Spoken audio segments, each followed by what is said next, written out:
Hello बच्चों, नमस्कार। कैसे हैं आप सब लोग?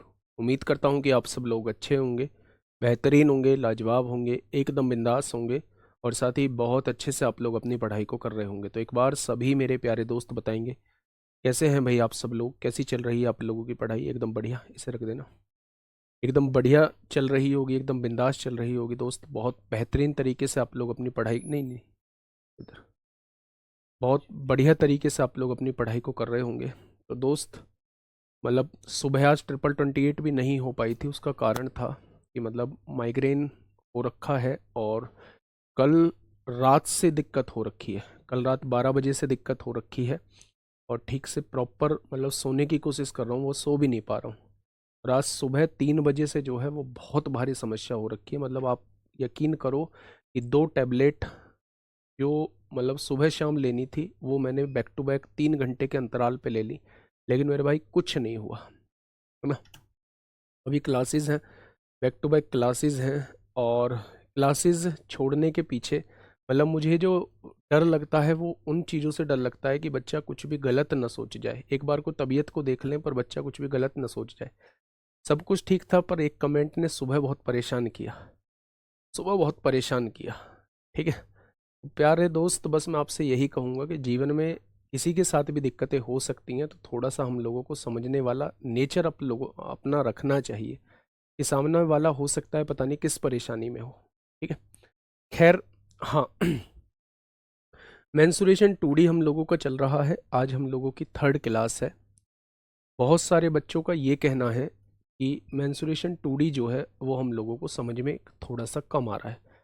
मैं बस आप लोगों से ये कहना चाहूँगा कि मेंसुरेशन मेंसुरेशन 2D में सारा का सारा खेल जो है वो फॉर्मूले का होता है। अगर आपने फॉर्मूले बहुत अच्छे से कर लिए तो आप 90% चीज़ें बना के चले जाएंगे। ठीक है, मैं आपसे बस ये कहूँगा कि क्लास के बाद कम से कम 1 घंटा जो है वो मेंसुरेशन को ज़रूर दिया करो। पेंडिंग में कोई भी चीज़ मत रखो। मेंसुरेशन जितना आप साथ के साथ कर लेंगे, चीज़ें उतनी ही बेस्ट होती चली जाएंगी, उतनी ही बेहतर होती चली जाएंगी। ठीक है मेरे प्यारे दोस्त, अगर मैं बात करूं तो अभी हमने ट्राइंगल की चीज़ें की हैं। मैं आज ये ट्रिपलेट आप लोगों को देने वाला हूं। ये वो ट्रिपलेट है, ये वो ट्रिपलेट है मेरे प्यारे दोस्त, जो आपकी टिप्सों पे होने चाहिए। यानी मैं कह सकता हूं कुछ आपको याद होंगे। 3 4 5 मैंने आप लोगों को बताया था। 5 12 13 मैंने आप लोगों को बताया था। 7 24 25 मैंने आप लोगों को बताया था। 8 15 17 ट्रिपलेट होता है। 9 40 41 ट्रिपलेट होता है। 11 60 61 ट्रिपलेट होता है। 12 35 37 ट्रिपलेट होता है। 13 84 85 ये एक नया ट्रिपलेट आप लोगों को देखने को मिला होगा। 13 84 85 ये आप लोगों को एक नया ट्रिपलेट देखने को मिला होगा। 16 63 65 भी ये आप लोगों को एक नया ट्रिपलेट देखने को मिला होगा। 13 84 85 हो गया। और 16 63 65 जो है, 20 21 29 मैंने बता रखा है। 28 45 53 ये भी मेरे प्यारे दोस्त होता है। 33 56 65 ये भी ट्रिपलेट होता है। 36 77 85 ये भी ट्रिपलेट होता है। 39 80 89 ये भी ट्रिपलेट होता है। 48 55 73 ये भी ट्रिपलेट होता है। 65 72 97 ये भी ट्रिपलेट होता है और 20 99 101 ये भी ट्रिपलेट होता है ना। मेरे प्यारे साथी, अगर मैं आप लोगों से कहूं, अगर मैं आप लोगों से ये कहूं कि ये एक दिन में कोई भी ठीक नहीं होंगे, एक दिन में आप लोग याद ही नहीं कर सकते। आप इन्हें बार बार रिवाइज करिए, बार बार इन्हें यूज करने की कोशिश करिए, देख के यूज करिए। ये ऐसा होगा कि आपके दिमाग में एक टाइम बाद जो है वो सेट बैठ जाएंगे। ठीक है मेरे भाई, ट्रिपलेट होते हैं राइट एंगल ट्राइंगल की जो साइड होती है। राइट एंगल ट्राइंगल की साइड मतलब जो सबसे बड़ी साइड है उसका स्क्वायर जो है वो अन्य दोनों के स्क्वायर के सम के बराबर आएगा। यानी इसका स्क्वायर जो है वो अन्य दोनों के स्क्वायर के सम के बराबर आएगा। ठीक है, तो जैसे ही आपके याद हो जाएंगे फिर आपसे राइट एंगल ट्राइंगल का क्वेश्चन बिल्कुल भी नहीं छूटेगा मेरे भाई, है ना। अब देखिए मेरी बात को थोड़ा सा ध्यान से समझिए। मेरे प्यारे दोस्त ये क्वेश्चन आप लोगों के सामने है, बहुत आराम से पढ़िएगा, बहुत आराम से चीजों को समझिएगा, ठीक है। मेरे प्यारे साथी, समकोण त्रिभुज का क्षेत्रफल ज्ञात कीजिए जिसका कर्ण जो है वो 104 सेंटीमीटर है। मेरे प्यारे दोस्त, एक समकोण त्रिभुज है, अगर मैं इसके कर्ण की बात करता हूं, इसके हाइपोटेनस की बात करता हूं, तो ये 104 दिया हुआ है। इसका आधार जो है वो 40 आप लोगों को दिया हुआ है। तो वो आपसे क्षेत्रफल की बात कहना चाह रहा है। क्षेत्रफल होता है 1/2। बेस, बेस क्या है? बेस है इसका 40। हाइट, हाइट क्या है? हाइट हम लोगों को नहीं पता है, यानी सबसे पहले हमें h निकालनी पड़ेगी। एक तो तरीका यह होता है कि आप लोग जो है यहां पाइथागोरस थ्योरम लगा दो, इसके वर्ग में से इसका वर्ग घटा दो, उसका अंडर रूट निकालोगे तो ये वाली साइड आ जाएगी। दूसरा, अगर मेरे प्यारे दोस्त हमें थोड़ा सा भी ट्रिपलेट के बारे में जानकारी है, थोड़ा सा भी अगर हमें ट्रिपलेट के बारे में जानकारी है, तो थोड़ा सा ध्यान से सुनना। मेरे दिमाग में आया कि मैं 4 कॉमन ले लेता हूं। क्या 4 को लिख सकता हूं? 4 और 10 लिख सकता हूं। 4 गुणा 10 40 होता है। क्या मैं 4 को लिख सकता हूं? 4 दूनी 28, 4 दूनी 8 होगा, 4 छिंग 24 होगा, हो जाएगा। आपने कहा जी 8 भी कॉमन ले सकते थे, तो एक काम करिए मेरे प्यारे दोस्त, 8 कॉमन ले लीजिए। क्या आप 40 को लिख सकते हैं? 8 पंजे 40। क्या आप 104 को लिख सकते हैं? 8 गुणा 13 104 हो जाएगा। अब आप ये देखिए कि यहां भी 8 है, यहां भी 8 है, तो 100% यहां भी 8 आएगा। 5 12 13 का ट्रिपलेट होता है। 5 और 13 मौजूद है, तो यहां कितना आ जाएगा? 12 आ जाएगा। 12 8 96 जो है ये भुजा आ चुकी है। यानी कि मेरे प्यारे दोस्त 1/2 बेस कितना है? 40, हाइट कितनी है? 96 हो जाएगी। तो मेरे प्यारे दोस्त यहां से एरिया कितना निकल के आ जाएगा? 6 दूनी 12 को 2 हासिल 1, 9 दूनी 18 और 1 19 हो जाएगा। यहां से एरिया जो आएगा वो 1920 सेंटीमीटर स्क्वायर आ जाएगा। 1920 सेंटीमीटर स्क्वायर आ जाएगा। क्योंकि राइट एंगल ट्राइंगल का जो एरिया निकालने का तरीका होता है वो 1/2 बेस इंटू हाइट होता है। समकोण त्रिभुज की किसी भी एक साइड को निकालने का तरीका पाइथागोरस थ्योरम होता है। पाइथागोरस थ्योरम लगाने से बेहतर है आप इसमें से दोनों में से 8 कॉमन ले लीजिए। इसे 8 गुणा 5 लिख सकते हैं, इसे 8 गुणा 13। 8 यहां भी है, 8 यहां भी है, तो 8 यहां भी आएगा। 5 और 13 दिया हुआ है। 5 12 13 का हम लोग ट्रिपलेट जानते हैं। तो मेरे भाई ये वाली साइड कितनी आ जाएगी? 96 आ जाएगी। बढ़िया क्वेश्चन, ठीक है। आइए इस क्वेश्चन को समझने की कोशिश करिए कि क्या होगा इस क्वेश्चन का बिल्कुल सही जवाब। बताइए मेरे प्यारे दोस्त, क्या होगा इस क्वेश्चन का साथी बिल्कुल सही जवाब। देखिए, एक समकोण त्रिभुज में यदि कर्ण एक भुजा से 4 इकाई बड़ा है। मेरे भाई एक समकोण त्रिभुज है, ये जो कर्ण है ना ये एक भुजा से 4 इकाई बड़ा है। अगर एक भुजा x है तो इससे 4 इकाई बड़ा है, तो क्या ये x + 4 हो जाएगा? आगे बढ़िए। दूसरी भुजा से 8 इकाई बड़ा है, इससे 8 इकाई बड़ा है, यानी ये भुजा जो है। अब आप एक चीज समझिएगा, उसने क्या कहा है? उसने कहा है ये जो कर्ण है ना, ये जो कर्ण है मेरे भाई, कर्ण जो है एक भुजा से तो 4 इकाई बड़ा है और एक भुजा से 8 इकाई बड़ा है। तो अगर मैं इस एक भुजा को x मान लूं तो इससे तो 8 इकाई बड़ा हो गया, तो ये x + 8 हो जाएगा। और इससे जो है वो 4 इकाई बड़ा है, तो ये वाली भुजा इससे 4 इकाई छोटी हो जाएगी, यानी ये केवल x + 4 हो जाएगी। आप मेरी बात को समझ गए? ये एक राइट एंगल ट्राइंगल है। राइट एंगल ट्राइंगल में उसने कहा है जो कर्ण जो है वो हाइपोटेनस जो है वो एक भुजा से 8 इकाई बड़ा है, तो ये अगर x है तो ये x + 8 हो जाएगा। और दूसरी भुजा से 4 इकाई बड़ा है, तो अगर ये 4 इकाई बड़ा है तो ये वाली भुजा इससे 4 इकाई छोटी होगी, तो 4 इकाई मैंने घटा दिया, तो ये x + 4 आपके सामने हो जाएगी। ठीक है, तो त्रिभुज का क्षेत्रफल वो आपसे पूछना चाह रहा है। तो मेरे प्यारे दोस्त आप मुझे बताइएगा, इस क्वेश्चन को सॉल्व कैसे करेंगे। ध्यान से सुनिएगा मेरे प्यारे भाई, ध्यान से सुनिएगा मेरे प्यारे दोस्त। आप लोग पाइथागोरस थ्योरम जानते होंगे, जानते हैं क्या? आपने कहा बिल्कुल जानते हैं। कर्ण का स्क्वायर, कर्ण क्या है? x + 8 का स्क्वायर, वो बराबर आएगा लंब के स्क्वायर के, x + 4 के स्क्वायर के। प्लस बेस के स्क्वायर के प्लस बेस के स्क्वायर के प्लस आधार के स्क्वायर के, यही तो आएगा मेरे भाई। भाई पाइथागोरस थ्योरम ये कहती है कि जो कर्ण का स्क्वायर रहेगा x प्लस 8 का स्क्वायर रहेगा वो बराबर रहेगा लंब का स्क्वायर प्लस आधार का स्क्वायर। अब यहां से सॉल्व करने की कोशिश करिए।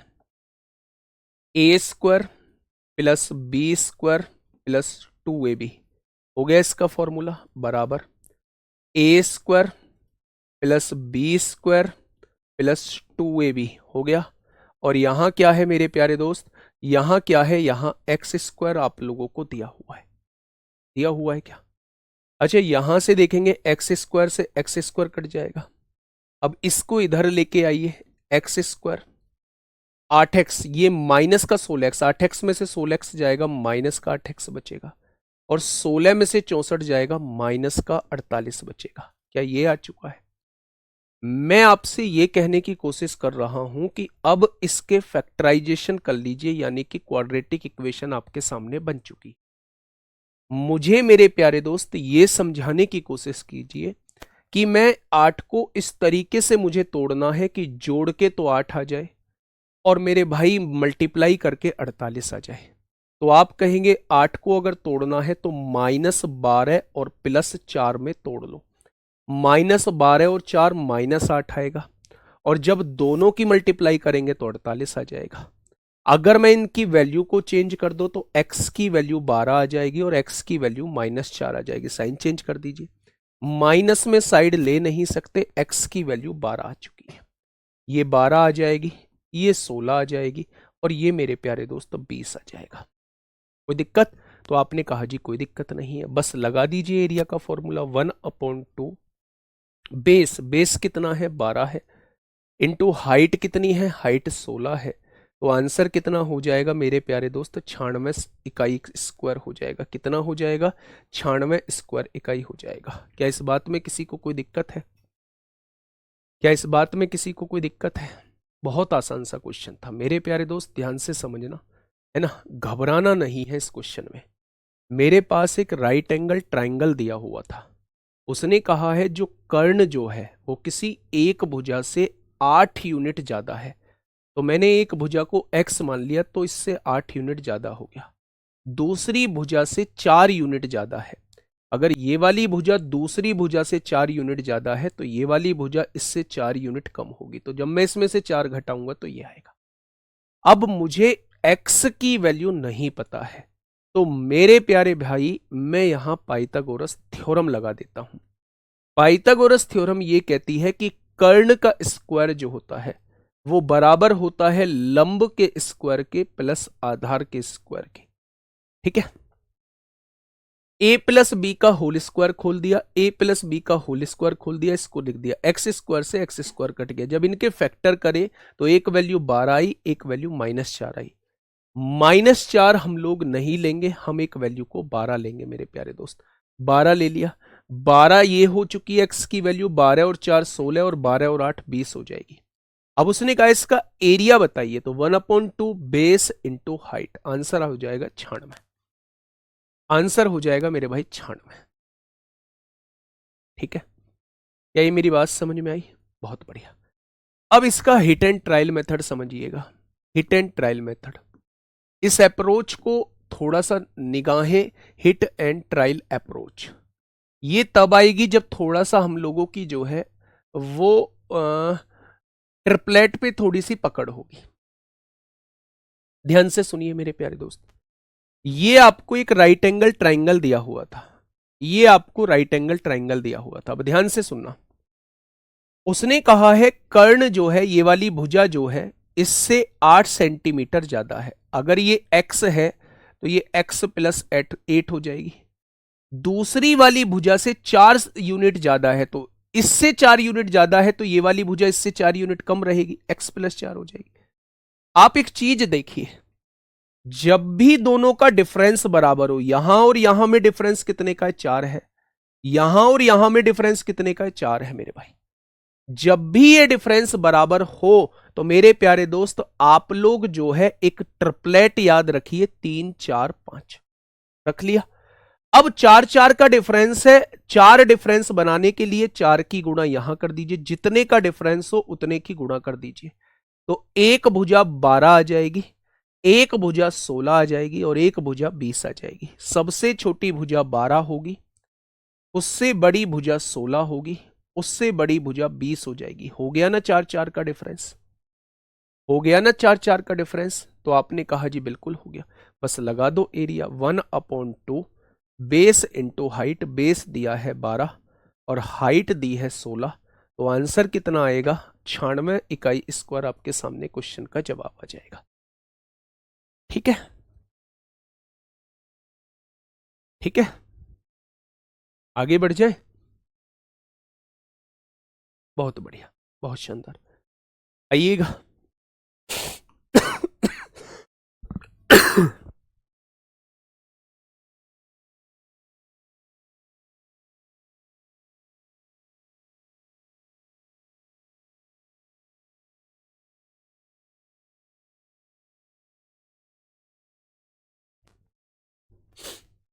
बताइए क्या होगा इस क्वेश्चन का साथी? बिल्कुल सही जवाब।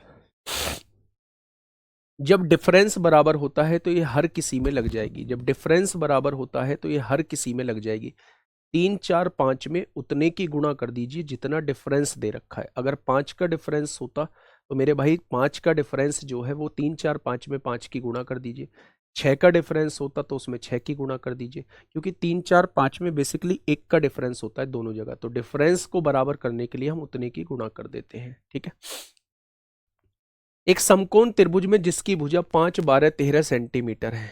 एक समकोण त्रिभुज है, एक समकोण त्रिभुज है जिसकी भुजा 5 12 और 13 दी हुई है, और आपसे पूछा है इसके अंदर बने वृत्त की त्रिज्या बताइए। तो क्या मैंने आपको बताया है कि जब भी समकोण त्रिभुज के अंदर बने वृत्त की त्रिज्या आपसे पूछी जाए तो परपेंडिकुलर में बेस जोड़ना, उसमें से हाइपोटेनस घटा के 2 से डिवाइड कर देना। और अगर आप लोगों से यहां बाहर बने वृत्त की रेडियस पूछी जाए तो हाइपोटेनस को आधा कर देना, ये बाहर बने वृत्त की रेडियस होती है। मेरे प्यारे भाई अब ध्यान से सुनना। परपेंडिकुलर कहते हैं मेरे भाई लंब को, ये होता है परपेंडिकुलर यानी लंब होता है। ये होता है बेस यानी कि आधार होता है। और सबसे बड़ी भुजा को हाइपोटेनस यानी कि कर्ण बोलते हैं, कर्ण बोलते हैं मेरे भाई। तो अंदर बने वृत्त की त्रिज्या निकालने का तरीका होता है परपेंडिकुलर में बेस जोड़िए, 5 और 12 जोड़िए, कितना हो जाएगा 17। उसमें से हाइपोटेनस को घटा दीजिए और 2 से डिवाइड कर दीजिए। 17 में से 13 जाएगा, 4 बचेगा, और 4 को 2 से डिवाइड करेंगे तो अंदर बने वृत्त की रेडियस जो है वो कितनी आ जाएगी? तो आ जाएगी। लेकिन अगर बाहर बने वृत्त की रेडियस निकालनी हो तो केवल हाइपोटेनस को आधा करना होता है। 13 को आधा करेंगे तो बाहर बने वृत्त की रेडियस कितनी आ जाएगी? 6.5 सेंटीमीटर आ जाएगी। तो इन दोनों चीजों को आप लोग याद रखिएगा। अगर कोई राइट एंगल ट्राइंगल है तो उसके अंदर बने वृत्त की त्रिज्या निकालने का तरीका P plus B minus H by 2 होता है। लंब प्लस आधार माइनस कर्ण बटे 2 होता है। और बाहर बने वृत्त की रेडियस निकालने का तरीका जो होता है वो हाइपोटेनस का हाफ। ये भी लग जाएगा Dipendra Singh, delta by S से भी हो जाएगा, लेकिन उसके लिए बहुत सारी चीज निकालनी पड़ेगी, थोड़ा लेंदी हो जाएगा उसके लिए। ठीक है, चलिए बताइए। क्वेश्चन ने कहा है एक समकोण त्रिभुज में समकोण को धारण करने वाली दो भुजाएं, मतलब समकोण बनाने वाली भुजाएं, समकोण बनाने वाली भुजाएं, समकोण बनाने वाली भुजा, एक भुजा 3 दे रखी है, दूसरी भुजा 4 दे रखी है, तो 3 4 5 का ट्रिपलेट होता है। ठीक है, उसने पूछा इसके परिवृत्त की त्रिज्या बनाई बताइए, यानी बाहर बने वृत्त की त्रिज्या बताइए। अभी बता के आया हूं हाइपोटेनस का हाफ होगा। हाइपोटेनस 5 दिया हुआ है, उसी का आधा कर देंगे तो 5/2, 5/2। अच्छा, परिवृत्त का क्षेत्रफल पूछ रहा है, परिवृत्त का क्षेत्रफल पूछ रहा है बच्चे। तो मेरे प्यारे दोस्त ये हमने क्या निकाल दिया? ये बाहर बने वृत्त की रेडियस निकाल दी हमने 5/2। आपसे रेडियस नहीं पूछी गई है, आपसे इस सर्किल का एरिया पूछा गया है। तो पाई आर स्क्वायर होता है, पाई ऐसे ही रहने दीजिए। आर स्क्वायर यानी 5 का स्क्वायर 25 होगा, और 2 का स्क्वायर जो है वो 4 हो जाएगा। तो 4 छिंग 24 होगा, 4 दूनी 8 होगा, 4 पंजे 20। आंसर कितना हो जाएगा? 6.25 पाई सेंटीमीटर स्क्वायर हो जाएगा। ठीक है, क्या ये बात समझ में आ गई? तो आप कहेंगे जी बिल्कुल आ गई। आइए मेरे प्यारे दोस्त, ये एक अच्छा क्वेश्चन आपके सामने है, ये एक अच्छा क्वेश्चन आप लोगों के सामने है। बस 2 क्वेश्चन बचे हुए हैं आप लोगों के सामने ट्रायंगल के, फिर ना थोड़े से आगे कराएंगे। अभी ये इंडिविजुअल ट्रायंगल मैंने आपके सामने रखा था, आप लोगों को थोड़ा सा कॉन्फिडेंस भी इसमें कम आ रहा है। कॉन्फिडेंस कैसे इसमें मजबूत होगा थोड़ी देर में मैं आपको अभी बताता हूँ, ठीक है। चलिए देखिए बच्चे क्या कहना चाह रहा है। आधार लंब से हमेशा बड़ा होगा, जरूरी नहीं है, कर्ण हमेशा दोनों से बड़ा होता है, लेकिन आधार और लंब में कौन बड़ा होगा कौन छोटा, ये कह पाना जरूरी नहीं है, कह पाना मतलब सही नहीं है।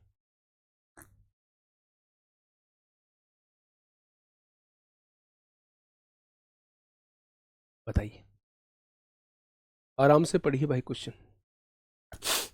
याद करिए अपनी कॉपी में जहां आपने आइसोसेल्स राइट एंगल ट्राइंगल लिखा है, जहां समद्विबाहु समकोण त्रिभुज लिखा है, उस पेज को थोड़ा सा खोल लीजिए, ठीक है। देखिए, यदि किसी समद्विबाहु समकोण त्रिभुज, समद्विबाहु मतलब जिसकी 2 भुजा बराबर होती हैं, समकोण त्रिभुज मतलब एक एंगल 90 डिग्री का, ये भुजा बराबर होती है। मैंने आपको बताया भी था, अगर ये ए है, ये ए है, तो ये a√2 हो जाएगी। खोलिए कॉपी को जहां मैंने समद्विबाहु समकोण त्रिभुज पढ़ाया है। क्वेश्चन ने कहा है कि उसका परिमाप जो है वो इतना दिया हुआ है। परिमाप होता है भाई दोनों भुजाओं, तीनों भुजाओं को जोड़ दो, ए और ए को जोड़ा 2a आ गया, और इसमें a√2 जोड़ते हैं तो ये परिमाप आ जाता है। उसने परिमाप कितना दिया है? उसने परिमाप जो है वो मेरे प्यारे दोस्त इतना दिया है। दिया है क्या? अगर मैं यहां से दोनों जगह से a कॉमन ले दूं तो यहां क्या बचेगा? 2 बचेगा। यहां क्या बचेगा? ये √2 बचेगा, ठीक है। और यहां देखेंगे मेरे प्यारे दोस्त 4 2 प्लस √2 है। क्या मेरे प्यारे दोस्त इससे ये कट जाएगा? क्या a की वैल्यू जो है वो 4 निकल के आ चुकी है? यानी कि मेरे प्यारे दोस्त अगर मैं आपसे कहूं तो समद्विबाहु समकोण त्रिभुज की जो भुजा दी गई है वो 4 यूनिट दी गई है। ये कितनी हो जाएगी? ये 4√2 हो जाएगी। अब क्वेश्चन आपसे कहना चाह रहा है वर्ग सेंटीमीटर में इसका क्षेत्रफल कितना होगा।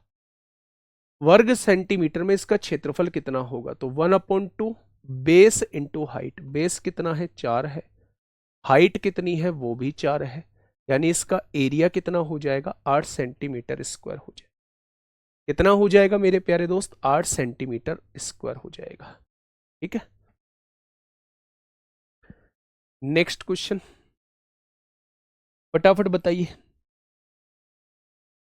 नेक्स्ट क्वेश्चन आपके सामने है, जल्दी से मुझे बताइए। क्वेश्चन नंबर 39 क्या कहना चाह रहा है? एक समद्विबाहु समकोण त्रिभुज, फिर से आपने समद्विबाहु समकोण त्रिभुज बनाया। समद्विबाहु यानी जिसकी 2 भुजा बराबर हो, समकोण यानी एक एंगल 90 डिग्री का हो। अगर ये ए है, ये ए है, तो ये कितना हो जाएगा? a√2 हो जाएगा, ठीक है भाई, यही पढ़ के आए। उसने कहा है समद्विबाहु समकोण त्रिभुज का कर्ण जो है वो 28√2 दिया है। यानी ये कर्ण की वैल्यू कितनी दी हुई है? इस कर्ण की वैल्यू 28√2 दी गई है। √2 से √2 कट जाएगा, तो ए की वैल्यू कितनी आ चुकी है? 28 आ चुकी। अब क्वेश्चन ये कहना चाह रहा है आप लोगों से, क्वेश्चन ये कहना चाह रहा है आप लोगों से मेरे भाई, इसका क्षेत्रफल बताइए। तो मेरे प्यारे दोस्त ये भुजा भी आप लोगों की 28 आ चुकी है, ये भी 28 आ चुकी है। तो इसका क्षेत्रफल 1/2 बेस इंटू हाइट। बेस कितना है? 28 है। हाइट कितनी है मेरे प्यारे भाई? 28 है। यहां से काटेंगे तो 28, 14 8 112 को 2 हासिल 11, 14 दूनी 28 और 11 39 हो जाएगा। यानी आंसर क्या हो जाएगा? 392 सेंटीमीटर स्क्वायर हो जाएगा। 392 सेंटीमीटर स्क्वायर हो जाएगा। मेरे प्यारे दोस्त मैंने यहां आप लोगों को स्केलन ट्राइंगल के क्वेश्चंस आप लोगों को कराए। स्केलन ट्राइंगल यानी विषम बाहु त्रिभुज के कुछ क्वेश्चंस मैंने आप लोगों को कराए। क्षेत्रफल कैसे निकाला जाता है, परिमाप कैसे निकाला जाता है, अंदर बने वृत्त की त्रिज्या कैसे निकालते हैं, बाहर बने वृत्त की त्रिज्या कैसे निकालते हैं, ये सारा कुछ मैंने कराया। फिर उसके बाद मैंने आइसोसेल समद्विबाहु त्रिभुज के क्वेश्चंस मैंने आप लोगों को कराए। समद्विबाहु त्रिभुज जिसकी 2 भुजा बराबर होती हैं, मैंने आपसे उसका एरिया 1/4 बी अंडर रूट के अंदर 4a² माइनस b² बताया। मैंने उसकी हाइट 1/2 अंडर रूट के अंदर 4a² माइनस b² बताया। मैंने उसका बिना फॉर्मूले के हिसाब से क्वेश्चन करना बताया कि बीच से जब आप परपेंडिकुलर डालोगे तो मेरे प्यारे दोस्त वो मध्य बिंदु पर जाकर मिलेगा। ठीक है बच्चे, बहुत बढ़िया। फिर मैंने उसके बाद आप लोगों को इक्विलेटरल ट्राइंगल के क्वेश्चन कराए, यानी समबाहु त्रिभुज के क्वेश्चन कराए। मैंने वहां 5-6 चीजें आप लोगों को बताई। मैंने उसका एरिया निकालना बताया, तो √3/4a²। मैंने उसकी हाइट निकालना आप लोगों को बताया, √3/2a से बताया।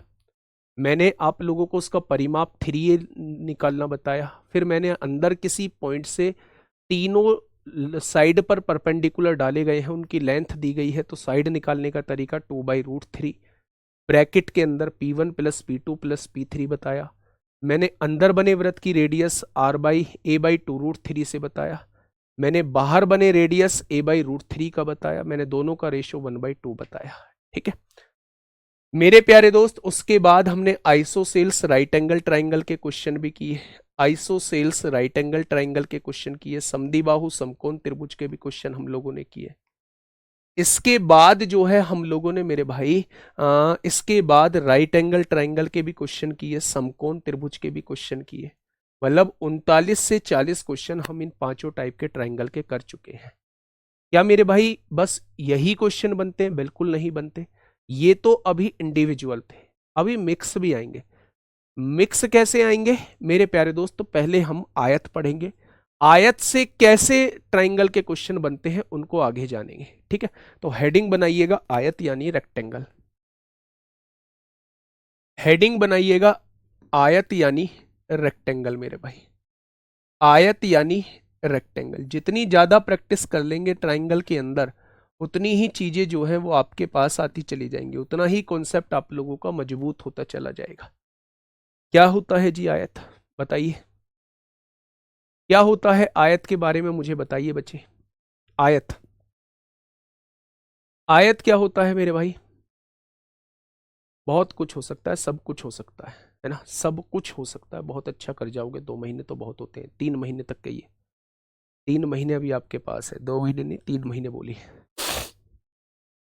मेरे प्यारे दोस्त मुझे फटाफट बताइएगा, यहां से मुझे फटाफट से बताइएगा बच्चे, है ना। आयत क्या होता है, रेक्टेंगल क्या होता है? मेरे प्यारे दोस्त रेक्टेंगल होता है एक ऐसा चतुर्भुज होता है जिसकी आमने सामने की भुजा जो होती है वो बराबर होती है।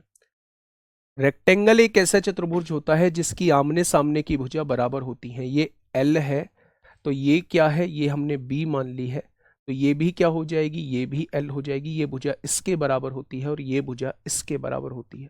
अगर ये L है तो ये भी L हो जाएगी, ये B है तो ये भी B हो जाएगी। आयत एक ऐसा चतुर्भुज होता है जिसकी आमने सामने की भुजा बराबर होती है। प्रत्येक कोण जो होता है वो 90 डिग्री का होता है, प्रत्येक कोण जो होता है वो 90 डिग्री का होता है। विकर्ण जो होते हैं वो इक्वल होते हैं, विकर्ण जो होते हैं वो इक्वल होते हैं मेरे प्यारे दोस्त। अगर मैं यहां से आपसे पूछूं कि भैया जी इसका एरिया कितना होता है, इसका क्षेत्रफल कितना होता है, किसी भी आयत का क्षेत्रफल अगर आपसे कभी पूछा जाए तो क्षेत्रफल निकालने का तरीका होता है कि आयत की लंबाई की गुणा आयत की चौड़ाई में अगर आप लोग कर देंगे, आयत की लंबाई की गुणा आयत की चौड़ाई में अगर आप लोग कर देंगे तो मेरे प्यारे दोस्त उसका क्या निकल के आ जाएगा, उसका एरिया निकल के आ जाएगा, आ जाएगी। अगर मैं इसका परिमाप आपसे पूछता हूं कि भैया जी इसका परिमाप कितना हो जाएगा, परिमाप थोड़ा सा बता दीजिए। तो परिमाप होता है चारों भुजाओं का योग, है ना, बाउंड्रीज को परिमाप कहते हैं। अगर ये L है तो ये भी L हो जाएगी, ये B है तो ये भी B हो जाएगी। चारों भुजा को जोड़ेंगे तो इसका परिमाप 2L प्लस B हो जाएगा। हो जाएगा क्या?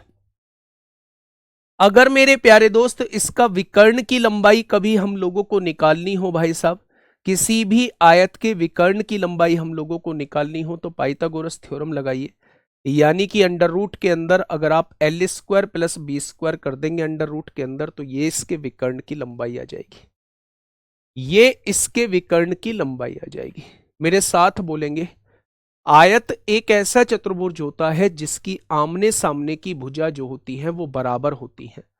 अगर आयत की क्षेत्रफल की बात करेंगे तो वो लेंथ इंटू ब्रेथ होता है। आयत के विकर्ण की बात करेंगे तो वो under root L square plus B square होता है। और आयत के अगर परिमाप की बात करेंगे तो 2l प्लस बी होता है। यहां तक की बातें क्लियर हुई। क्वेश्चन यहां से बहुत कम देखने को मिलेगा। क्वेश्चन बेसिकली आपको रास्तों से देखने को मिलेगा। कैसे रास्ते? रास्ते समझिए मेरे भाई, एग्जाम्पल के साथ रास्ते आप लोगों को समझाने की कोशिश करूंगा, ध्यान से सुनना। एग्जाम्पल के साथ आप लोगों को रास्ते समझाने की कोशिश करूंगा मेरे प्यारे दोस्त, थोड़ा सा ध्यान से समझने की कोशिश करना है ना।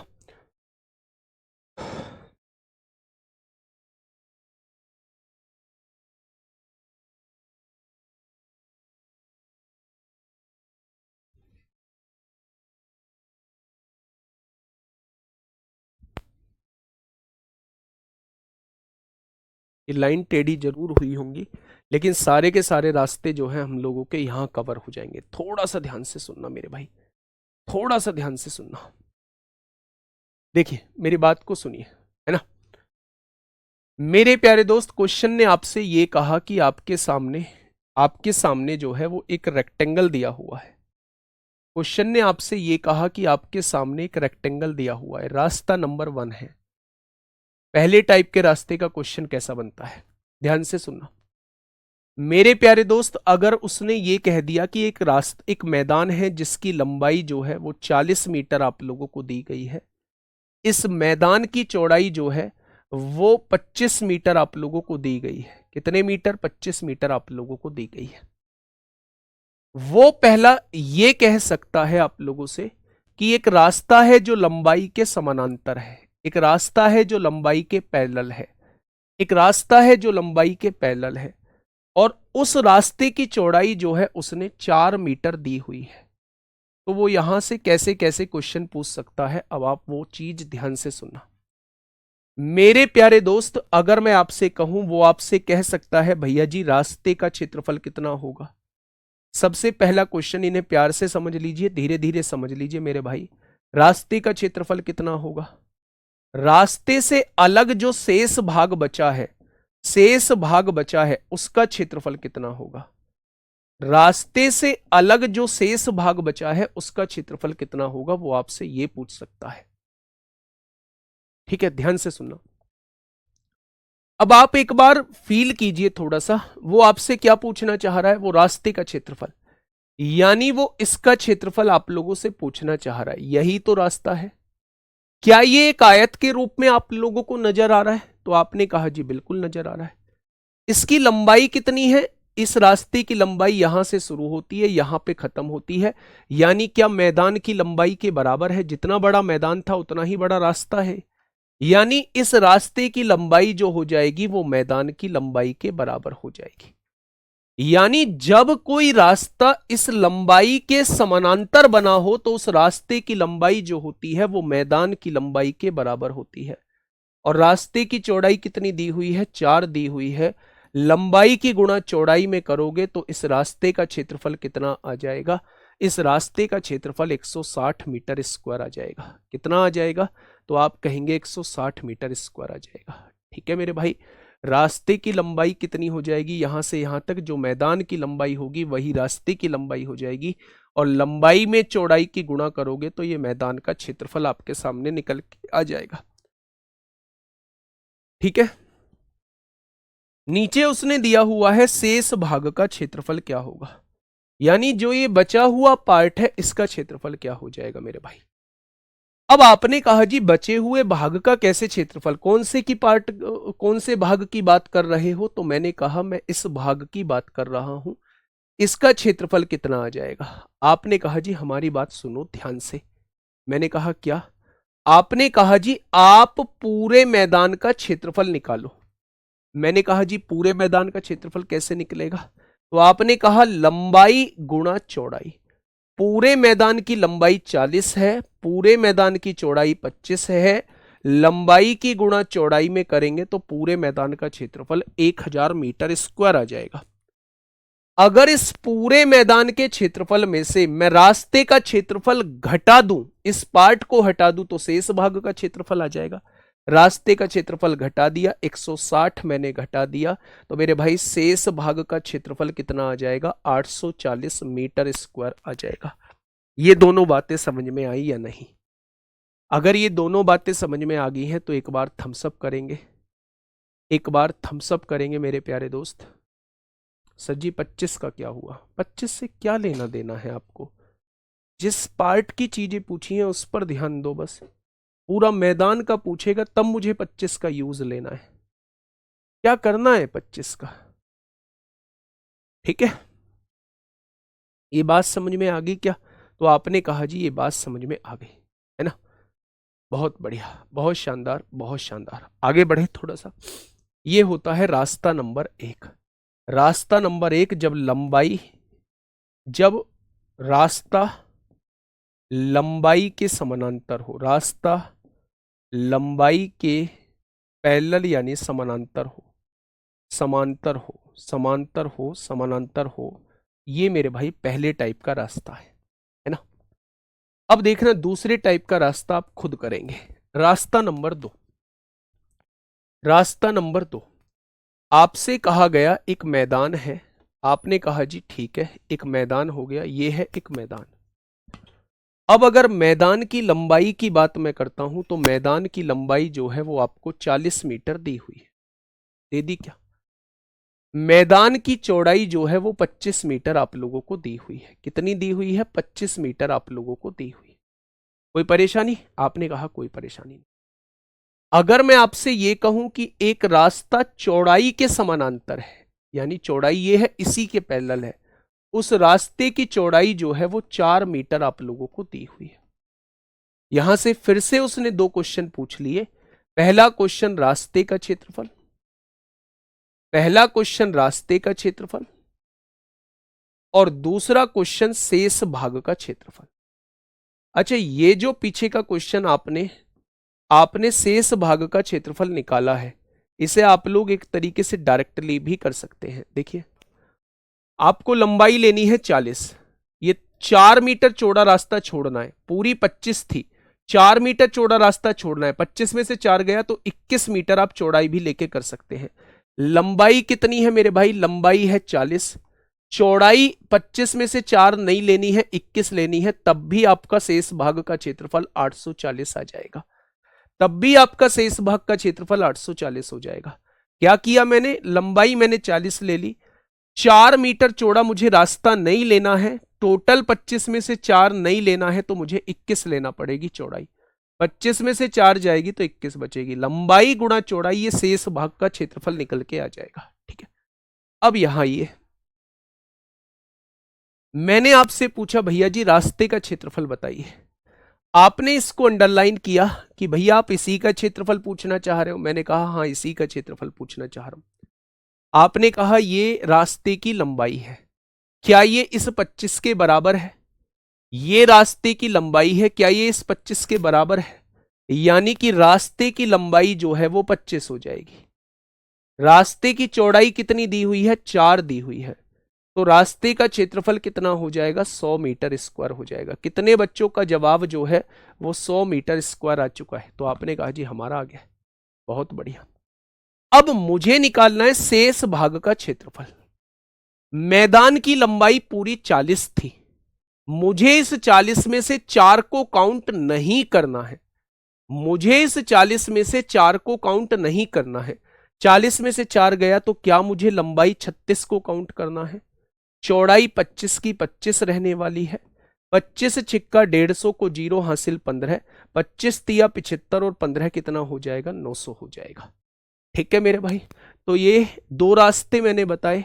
एक रास्ता वो बताया जो लंबाई के समानांतर हो, एक रास्ता वो बताया जो चौड़ाई के समानांतर हो, और मेरे भाई अब तीसरे टाइप का रास्ता आपके सामने आएगा जो लंबाई और चौड़ाई दोनों के समानांतर हो।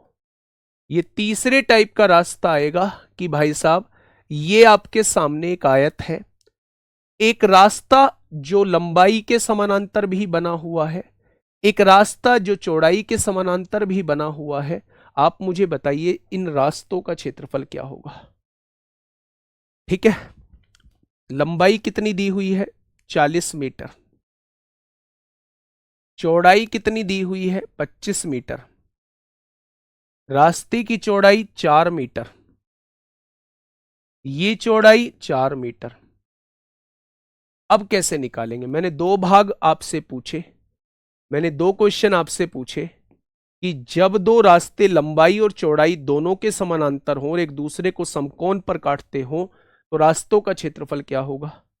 और दूसरा क्वेश्चन मैंने आपसे यही पूछा, शेष भाग का क्षेत्रफल क्या होगा,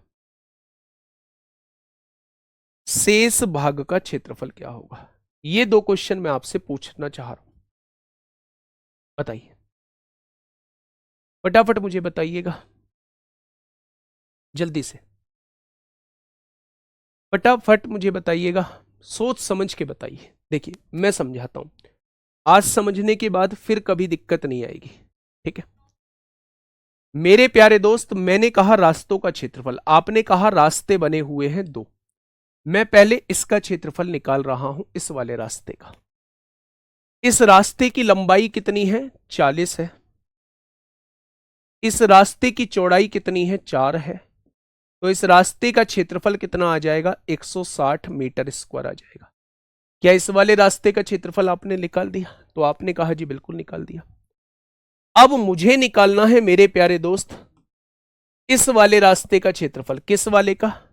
मुझे निकालना है इस वाले रास्ते का क्षेत्रफल, इस वाले का, इस वाले रास्ते का क्षेत्रफल निकालना है इस वाले का। इस वाले भाग की लंबाई कितनी है 25 है, और इस वाले रास्ते की चौड़ाई कितनी है 4 है, तो ये 100 मीटर स्क्वायर आ जाएगा। आपने कहा जी दोनों का जोड़ेंगे तो ये 260 मीटर स्क्वायर आ जाएगा। कितना? 260 मीटर स्क्वायर आ जाएगा। मैंने कहा 260 मीटर स्क्वायर आ जाएगा। आप में से एक बुद्धिमान बालक था, वो बोला जी हमारी बात सुनो पहले ध्यान से। मैंने कहा बताओ भाई, तुम भी सुनाओ अपनी बात। बोला जी आप कह रहे हो इन दोनों रास्तों का क्षेत्रफल 260 आ जाएगा, लेकिन इस वाले भाग को आप 2 बार काउंट कर चुके हो। जब आपने ये रास्ते का क्षेत्रफल निकाला था तब भी इस भाग को काउंट किया था, जब आप इस रास्ते का क्षेत्रफल निकाल रहे हो तब भी इस भाग को काउंट कर रहे हो। आप इसको 2-2 बार क्यों काउंट कर रहे हो? जब आपने इसमें 2 बार काउंट किया हुआ है तो इसके क्षेत्रफल को 1 बार आपको घटाना होगा।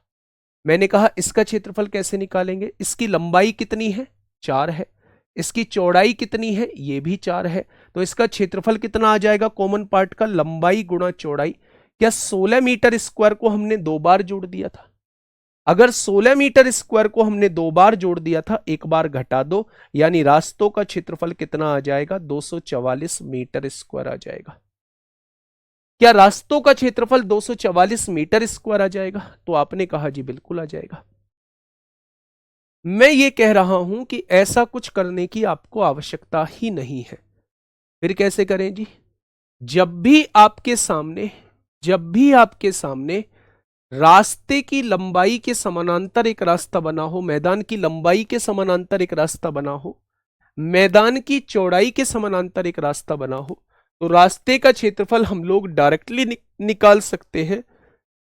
रास्ते का क्षेत्रफल हम लोग डायरेक्टली निकाल सकते हैं X L plus B minus X से।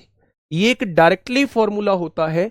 जब दो रास्ते लंबाई और चौड़ाई के समानांतर बने होते हैं तो उन रास्तों का क्षेत्रफल इस फॉर्मूले से भी डायरेक्टली निकाल सकते हैं। एक्स होता है रास्तों की चौड़ाई, इसमें शर्त यह है कि दोनों रास्तों की चौड़ाई समान होनी चाहिए, यानी वो 4 हो गई। यहां से देखेंगे एल प्लस बी, मैदान की लंबाई 40 है, मैदान की चौड़ाई 25 है, माइनस रास्ते की चौड़ाई जो है वो 4 आप लोगों को दी गई है। ठीक है, अगर मेरे प्यारे दोस्त यहां से देखें तो 40 और 25 65 में से 4 जाएंगे, 61 बचेगा, और यहां गुणा करेंगे तो ये 244 आ जाएगा। बातें क्लियर हुई या नहीं? तो जब भी दो रास्ते एक लंबाई के समानांतर हो, एक चौड़ाई के समानांतर हो, उन रास्तों का क्षेत्रफल निकालने का तरीका आपसे पूछा जाए तो आप इस फॉर्मूले से डायरेक्ट निकाल सकते हैं। ठीक है, अब मुझे बताइए प्यारे दोस्त, आप लोग शेष भाग का क्षेत्रफल कैसे निकालेंगे? आपने कहा जी पूरे का क्षेत्रफल बताओ। मैंने कहा पूरे का क्षेत्रफल लंबाई गुणा चौड़ाई, 40 गुणा 25, अगर पूरे के क्षेत्रफल में से 1000 में से रास्तों का क्षेत्रफल घटा दें, 244 घटा दें, तो मेरे प्यारे दोस्त आप कहेंगे 10 में से 4 गए 6, 9 में से 4 गया 5, 9 में से 2 गए 7, तो शेष भाग का क्षेत्रफल 756 आ जाएगा। ठीक है, ठीक है मेरे प्यारे भाई। तो आंसर कितना आ जाएगा? 756 आ जाएगा शेष भाग का क्षेत्रफल। तीनों के तीनों पॉइंट क्लियर है तो एक बार थम्स अप कर दीजिए अगर तीनों के तीनों पॉइंट क्लियर है।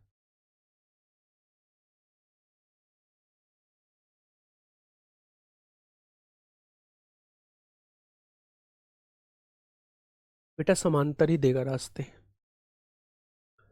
अगर तीनों की पॉइंट क्लियर, सर जी अगर x की वैल्यू सेम ना हो, बेटा सेम नहीं होगी तो फिर आपको ऐसे करना पड़ेगा जैसे मैंने किया है। हालचाल बहुत बेकार है, हालचाल छोड़िए भाई, हालचाल बहुत बेकार है, आप इस पे ध्यान दो, है ना। बताइए इस बात में किसी को कोई समस्या है? ठीक है, जब दो रास्तों की चौड़ाई बराबर ना हो तो फिर आप इस तरीके से जाएंगे, है ना। आगे बढ़े। रास्ता नंबर 4, रास्ता नंबर 4, 3 रास्तों को हम लोग डिस्कस कर चुके हैं। अब हम चौथे रास्ते की तरफ चल रहे हैं, थोड़ा सा ध्यान से सुनना बच्चे, ठीक है। बहुत बढ़िया, बहुत शानदार। चलिए, अरे यार मतलब मूर्खता का परिचय क्यों देते हो, मूर्खता का परिचय क्यों देते हो? सर जी रिकॉर्डेड क्लास है ये। देखिए मेरे भाई एक मैदान है आपके सामने, एक मैदान है आपके सामने। इस मैदान की लंबाई जो है वो 40 मीटर आप लोगों को दी गई है। इस मैदान की चौड़ाई जो है वो 25 मीटर आप लोगों को दी गई। ठीक है मेरे प्यारे दोस्त, मैंने क्या किया, इसके अंदर रास्ता बनाया है, इसके अंदर जो है वो रास्ता बनाया है मेरे प्यारे दोस्त। इसके अंदर जो है मैंने रास्ता बना दिया 4 मीटर चौड़ा, यानी कि ये भी 4 मीटर चौड़ा है, इधर भी 4 मीटर चौड़ा है, इधर भी 4 मीटर चौड़ा है। जब किसी मैदान के अंदर जो है वो रास्ता बना होता है तब उस रास्ते का क्षेत्रफल कैसे निकालते हैं ये आपको बताना है मेरे भाई, ध्यान से समझना। पहले मेरी बात को सुनिए, मैं कहने की कोशिश क्या कर रहा हूं, ठीक है।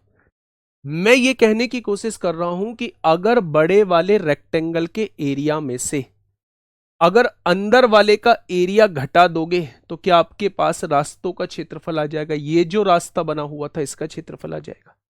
तो बस वही काम आपको करना है। ये पूरी लंबाई आप लोगों को 40 मीटर दी हुई थी, 40 से 4 इधर कम हो गई, 40 से 4 इधर कम हो गई, यानी 4 और 4 8 कम होगी, तो अंदर वाले मैदान की लंबाई केवल 32 मीटर बची। भाई ध्यान से सुनो ना मेरे प्यारे दोस्त, ठीक है।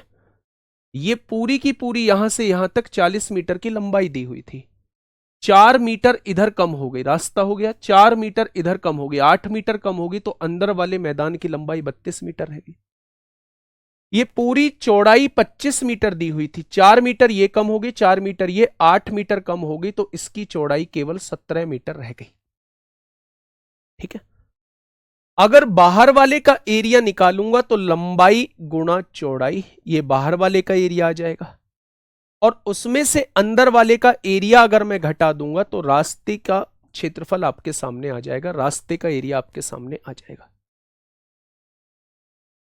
ठीक है, तो मेरे प्यारे दोस्त यहां आप देखेंगे तो 25 चौका 100, 1000 आएगा, 17 दूनी 34 को 4 हासिल 3, 17 तिया 51 और 3 54 हो जाएगा। क्या मेरी बात समझ में आई? तो मेरे प्यारे दोस्त 1000 में से 544 जाएगा, तो 10 में से 4 जाएगा 6, 9 में से 4 जाएगा 5, 9 में से 5 जाएगा 4, तो रास्तों का क्षेत्रफल कितना आ जाएगा? 456 आ जाएगा। लेकिन मैं आपसे कह रहा हूं जब भी कोई रास्ता मैदान के अंदर बना हुआ हो तो आपको इस बवाल में उलझने की आवश्यकता नहीं है। मेरे प्यारे दोस्त आप डायरेक्टली फॉर्मूला लगाइए, 2xl plus B minus 2x वाला डायरेक्टली फॉर्मूला आप लोग लगाइए। जब भी कोई रास्ता किसी मैदान के अंदर बना होता है तो उस रास्ते का क्षेत्रफल निकालने की डायरेक्ट अप्रोच ये है। डायरेक्ट अप्रोच ये है मेरे प्यारे दोस्त। आपने कहा 2, x क्या हो जाएगा, रास्ते की चौड़ाई 4 है, l क्या हो जाएगा, मैदान की लंबाई 40 है, b क्या हो जाएगा, मैदान की चौड़ाई 25 है, रास्ते की चौड़ाई 4 दूनी 8 हो जाएगा। तो ये हो जाएगा 8, 40 और 25 65, 65 में से 8 जाएंगे 57 बचेगा। तो 8 सत्ते 56 को 6 हासिल लगे 5, 8 पंजे 40 और 5 45 हो जाएगा। क्या आपके सामने एरिया निकल के आ गया? तो आप इस अप्रोच को याद रखेंगे। जब भी रास्ता अंदर बना होगा, जब भी रास्ता अंदर बना हुआ होगा, तो मेरे भाई इस फॉर्मूले से डायरेक्ट आप लोग रास्ते का क्षेत्रफल निकाल सकते हैं। जब भी रास्ता बाहर बना होगा, मान लीजिए ये एक मैदान है, इस मैदान की चौड़ाई 40 मीटर लंबाई है, 25 मीटर चौड़ाई है, रास्ता जो है वो इस बार बाहर बना हुआ है, यानी इसका क्षेत्रफल मुझे निकालना है। तो बस मेरे प्यारे दोस्त यहां माइनस की बजाय प्लस लगा दीजिए, 2xl plus B plus 2x हो जाएगा। यानी कि मेरे प्यारे दोस्त अगर रास्ता अंदर बना हुआ है तो l 2xl plus B minus 2x हो जाएगा। अगर रास्ता बाहर बना हुआ है तो 2xl plus B plus 2x। बेटा 4 दिया हुआ है, रास्ते की चौड़ाई 4 मीटर दी हुई है, ठीक है। तो मेरे प्यारे दोस्त यहां x क्या है, रास्ते की चौड़ाई 4 मीटर है, 4 मीटर है, मैदान की लंबाई 40 मीटर है, मैदान की चौड़ाई 25 मीटर है, और 4 दूनी 8 यहां हो जाएगा। ये 8 हो चुका है, 65 और 8 कितना हो जाएगा, 73।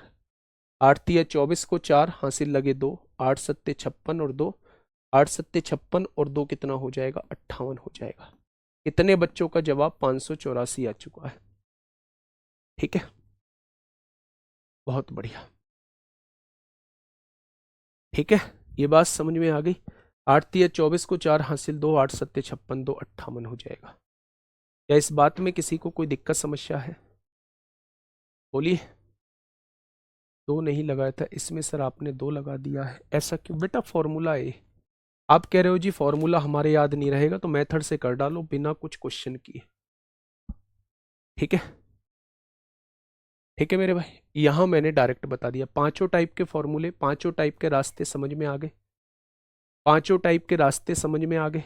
मैं क्वेश्चंस की तरफ लेके चलूं। बेटा यहाँ x की वैल्यू 4 रखो ना, ये 4 मीटर चौड़ा रास्ता है, 4 दूनी 8 हो जाएगा। यहाँ 4 मीटर चौड़ा रास्ता है, 4 दूनी 8 हो जाएगा, इसलिए 8 लिखा है। अमरेश कुमार, आगे बढ़े। चलिए मेरे प्यारे दोस्त, ये मैंने आज 5 टाइप के रास्ते आप लोगों को पढ़ाए हैं आयत के अंदर। अब ये पहला क्वेश्चन आप लोगों के सामने है, फटाफट मुझे बताइएगा क्या होगा इस क्वेश्चन का बिल्कुल सही जवाब। 3D बहुत आसान है, बताइए। हाँ जल्दी से बताइए मेरे प्यारे दोस्त।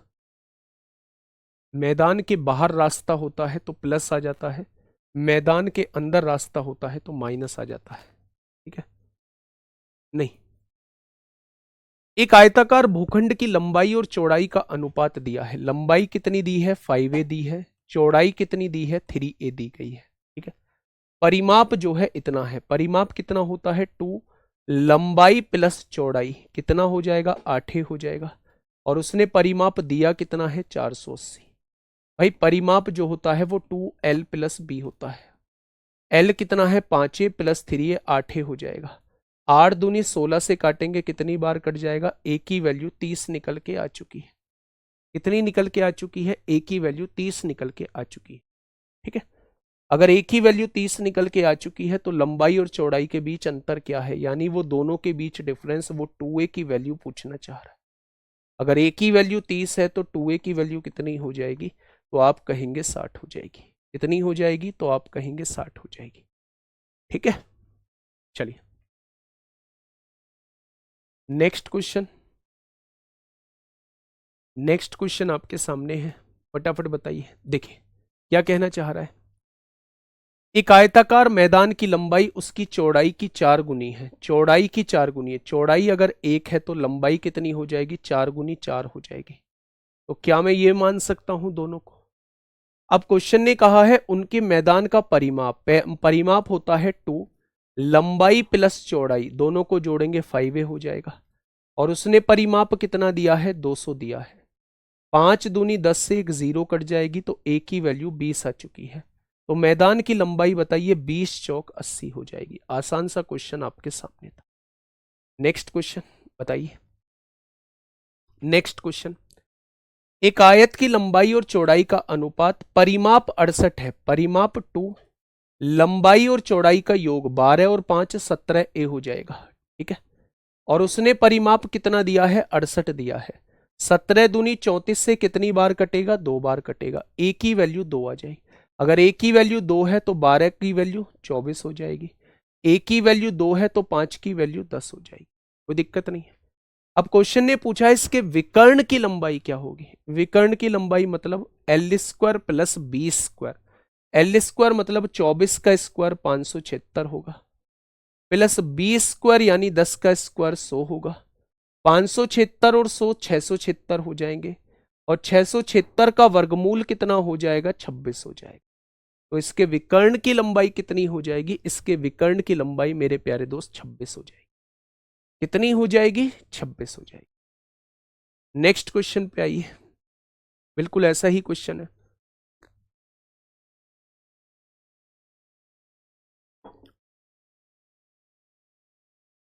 बताइए।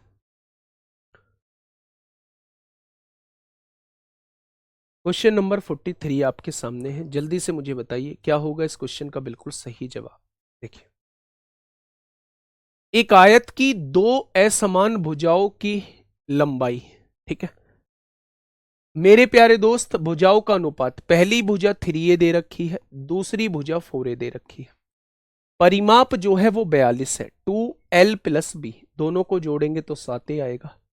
ये परिमाप आ चुका है। उसने परिमाप दिया कितना है? 42। 7 दूनी 14 से 3 बार कट जाएगा। ए की वैल्यू 3 निकल के आ गई। अगर ए की वैल्यू 3 आ गई तो 3 तिया ये 9 हो जाएगी।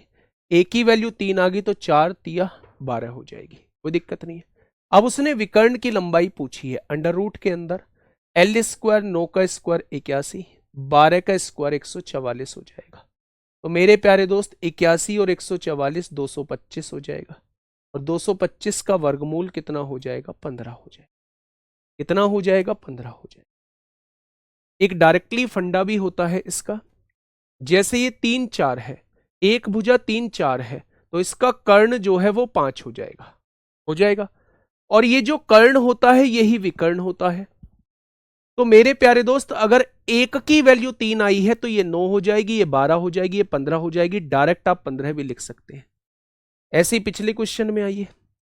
अगर ये 5 12 है तो इसका विकर्ण 13 हो जाएगा। ट्रिपलेट देखिए, 5 12 13 इसका ट्रिपलेट हो जाएगा।